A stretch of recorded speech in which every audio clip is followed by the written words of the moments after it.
morning. Ayan. Nandito tayo. Mag-unboxing tayo nito. Bumili ako nito kasi namatay yung battery ko kagabi sa sobrang lamig. Well, 44 ata yung kagabi. 45 something ganun.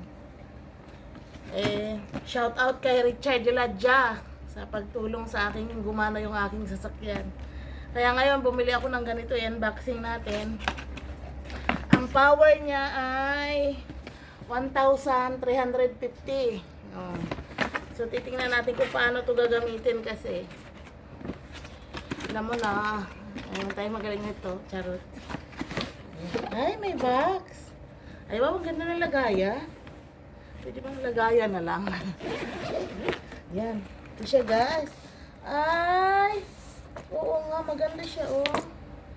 Ito siya. Maliit lang siya. Hindi siya bulking bit-bitin. So, ito na yung pinaka-power bank niya sa pag ano ka nang, ito yung positive, ito yung negative. Ayun.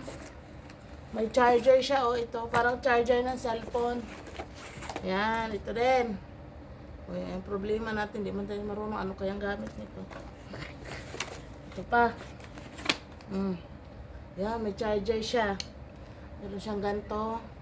Tapos mamaya basahin natin yung guide kasi first time natin gumamit ng ganito.